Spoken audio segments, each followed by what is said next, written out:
সুপ্রিয় দর্শক আসসালামু আলাইকুম, কেমন আছেন আপনারা? নিশ্চয়ই ভালো আছেন। আজকের ভিডিওতে আপনাদের সবাইকে স্বাগত জানাচ্ছি। আজকে আমি আপনাদের সাথে শেয়ার করব ডেলিভারি ডেট পার হয়ে গেছে কিন্তু কোনো লক্ষণ নেই, তারপরেও দেখা যাচ্ছে যে বাচ্চা ও মায়ের সব কিছু ঠিক আছে। এই অবস্থায় কি করবেন? তাহলে চলুন জেনে নেওয়া যাক কি করা যাবে। বাই দ্য ওয়ে, মূল ভিডিওতে যাওয়ার আগে একটা কথা বলি, আমি আমার চ্যানেলে pregnancy related, specially normal delivery related অনেক ইম্পর্টেন্ট তথ্য ভিডিও আকারে শেয়ার করে থাকি। এই তথ্যগুলো আমার পার্সোনাল এক্সপেরিয়েন্স ও আমার ডক্টরের সাজেশন থেকে নেওয়া। তাই আমার চ্যানেলটিকে যদি একবার আপনারা ভিজিট করেন তাহলে আপনারা আপনাদের প্রশ্নাতীত মনের অনেক প্রশ্নের উত্তর পেয়ে যেতে পারেন। আমন্ত্রণ জানাবো আমার চ্যানেলটিকে একবার ভিজিট করার জন্য। এবারে চলুন মূল আলোচনায় যাওয়া যাক। আমি শুরুতেই বলেছি আজকে আলোচনা করব ডেলিভারি ডেট পার হয়ে গেছে কিন্তু এখনও কোনো লক্ষণ দেখতে পাচ্ছেন না, আবার মা ও বাচ্চা উভয়ই ভালো আছেন, কোনো অসুবিধা নেই। এই অবস্থায় কি করবেন? দেখুন, এই সিচুয়েশানটা নিয়ে প্রতিদিন আমি প্রচুর প্রশ্ন পাই, তো ভাবলাম সেটা নিয়ে আজকে আপনাদের সাথে ডিটেলসে শেয়ার করি করণীয়টা কী হবে।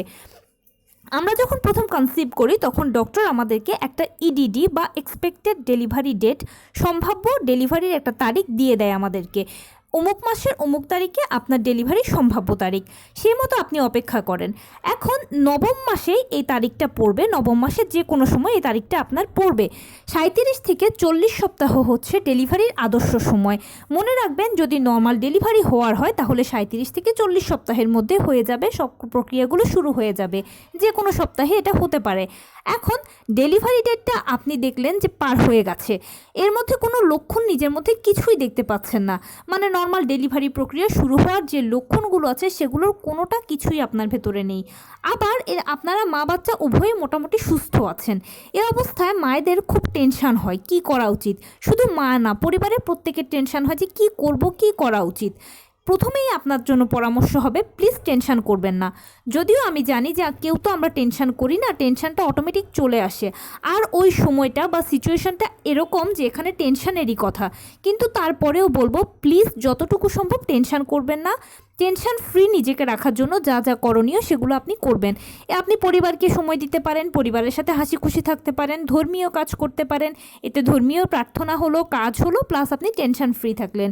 কেননা এ সময়ে, মানে এই সময়টাতে ডেলিভারির আগে পরে বা ডেটটা পার হয়ে যাওয়ার পরে এই ঘুরে ফিরে 15 দিন বা 20 দিন, এই সময়টা এত সেন্সিটিভ যে এই সময় মায়ের টেনশনের কারণে কন্টিনিউ প্রেশার ওঠানামা করে। আর প্রেশার যখন ওঠানামা করে, অনেক সময় সাইন দেয় প্রেশার ওঠানামার, আবার অনেক সময় কোনো সাইন দেয় না, ভেতরে এটা ওঠানামা করে। আর এর ফলে কি হয়, গর্ভের ভেতরে কিন্তু অনেক বাচ্চা মারাও যেতে পারে, এরকম অনেক হয়ে থাকে। তাই প্লিজ আপনি নিশ্চয়ই চাইবেন না যে তীরে এসে তরি ডুবুক, সেই জন্য যতটুকু সম্ভব হয় প্লিজ টেনশন ফ্রি থাকবেন, নিজেকে টেনশন ফ্রি রাখার চেষ্টা করবেন। এরপরে আলট্রাসোনোগ্রামটা করবেন। আলট্রাসোনোগ্রামে দেখবেন যে আপনার কত সপ্তাহ। এক্স্যাক্টলি আলট্রাসোনোগ্রামটা জানলে আপনি করলেই বুঝতে পারবেন বা জানতে পারবেন যে আসলে আপনার কত সপ্তাহ চলছে, তাহলে নিজে একটা আইডিয়া থাকবে আপনার। এছাড়া অবশ্যই ডাক্তার তো দেখাবেনই, ডাক্তারের সাথে যোগাযোগ করবেন। এই জন্য আমি সবসময় আমার চ্যানেলে অনেক সময় বলে থাকি যে যখন আপনারা কনসিভ করেন তখন দেখে শুনে ভালো একজন ডাক্তারের সাথে কনসার্ন করুন বা তার আন্ডারে আপনি চিকিৎসা নিন।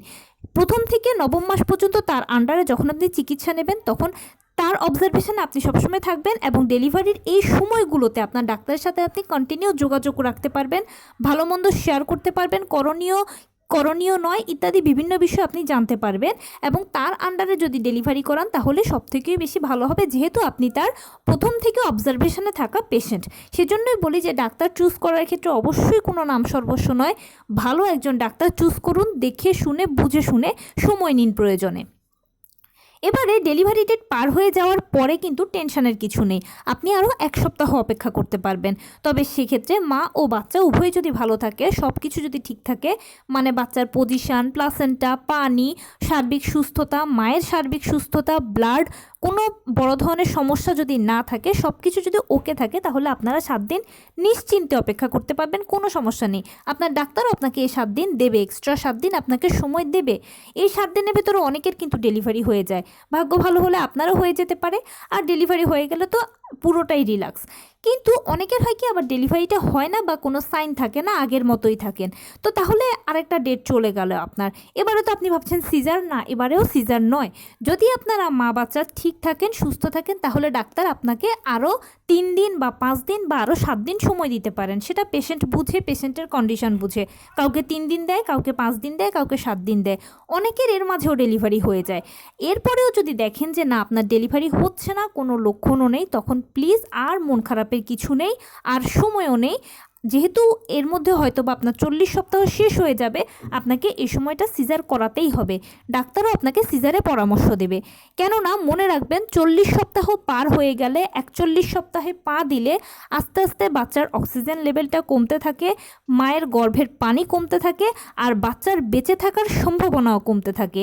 কেননা গর্ভের ভিতরে গর্ভের যে পানি বা অ্যামনিওটিক ফ্লুইড, এর মধ্যে বাচ্চা ভেসে থাকে, বাচ্চা বেঁচে থাকে। এখন বাচ্চা বেঁচে থাকার এই জায়গাটা, ভেসে থাকার এই জায়গাটাই যদি কমে যায়, তাহলে সে বেঁচে থাকবে কিভাবে বলুন?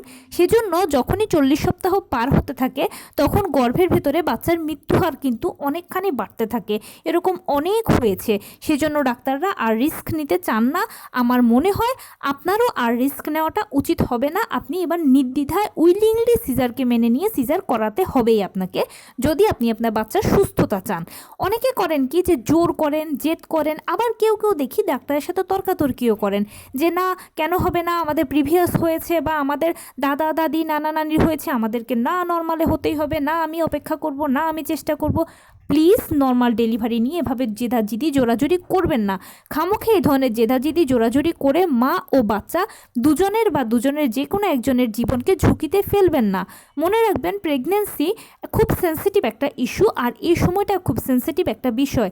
এখানে মা ও বাচ্চা দুজনের জীবন একে অপরের সাথে ওতপ্রোতভাবে জড়িত। সামান্য 19 থেকে 20 হলে হয়তো মাকে হারাতে হয় বা বাচ্চাকে হারাতে হয়, বা মা ও বাচ্চা উভয়ে কিন্তু ক্ষতির সম্মুখীন হয়। তাই নিশ্চয়ই আপনি চাইবেন না যে দীর্ঘ 9 মাস এত কষ্ট করার পরে তীরে এসে তরি ডুবুক। মনে রাখবেন, ডেলিভারিটা কখনোই জেদাজিদির কোনো বিষয় নয়। এটা হচ্ছে সম্পূর্ণ নর্মাল বা সিজার, দুটোর যে কোনো একটা পদ্ধতি হচ্ছে সন্তান জন্মদানের পদ্ধতি মাত্র। নর্মালি হয় কি, যে নর্মাল ডেলিভারিতে 90% বাচ্চার জন্ম হয়, কিন্তু অনেক সময় এই ধরনের ক্রিটিক্যাল সিচুয়েশান যখন তৈরি হয়, তখন সিজার করাতে হয়। তাহলে সিজার লাগুক বা যেরকমই হোক না কেন, সেটাকে আপনি প্লিজ উইলিংলি মেনে নেবেন। আপনি নর্মাল ডেলিভারির জন্য হয়তো চেষ্টা করেছেন, ঠিক আছে, কিন্তু আপনার ভাগ্য হয়তো ছিল না বা হয়তো পরিস্থিতি সাপোর্ট করছিল না, সেজন্য সিজারের প্রয়োজন হয়েছে। দুটোকেই আপনারা উইলিংলি মেনে নেবেন, সাদরে গ্রহণ করবেন। মা বাবা হিসেবে বা পরিবারের লোকজন হিসেবে আপনাদের সবসময় একটাই মানসিকতা হওয়া উচিত, যে আমাদের সন্তান যেন সুস্থ সুন্দরভাবে আমার কোলে আসে, আর ডেলিভারিটা যেন সুন্দর হয়। কেননা মা যদি সমস্যায় পড়ে, তাহলে সন্তানটাই কিন্তু অযত্নে থাকে। আবার সন্তানের যদি সমস্যা হয়, তাহলে মায়ের নাওয়া খাওয়া ঘুম সব কিছু হারাম হয়ে যায়। তাই মা ও বাচ্চা উভয় যদি ভালো থাকে, তাহলে সুন্দর সুস্থ নিজের মন মানসিকতাও ভালো থাকবে, সব কিছুই ভালো থাকবে।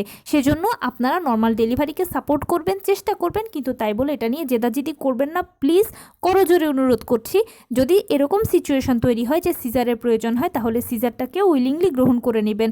আলটিমেটলি আপনার সন্তান যেন আপনার কোলে সুস্থ সুন্দরভাবে আসে, আপনারা মা বাচ্চা উভয়ই যেন ভালো থাকেন, সেটাই সবসময় কামনা, প্রার্থনা, বাসনা হওয়া উচিত।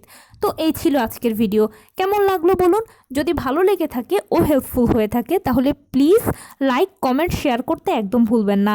আর সেই সাথে আমার চ্যানেলটিকে সাবস্ক্রাইব করার বিনীত অনুরোধ রইল। পাশে থাকা বেল আইকনটি ক্লিক করে দেবেন, যেন আমি ভিডিও আপলোড করার সাথে সাথে আপনারা নোটিফিকেশান পেয়ে যান। যদি কোনো প্রশ্ন থাকে কমেন্টসে জানাবেন, আমি রিপ্লাই দেব। প্লাস যদি কোনো পরামর্শ থাকে যে কোন বিষয়ের উপরে ভিডিও বানালে আপনারা উপকৃত হবেন, সেটাও জানাবেন। আমি আপনাদের পছন্দের সর্বোচ্চ প্রায়োরিটি দেব। ভালো থাকবেন, সুস্থ থাকবেন। আসসালামু আলাইকুম।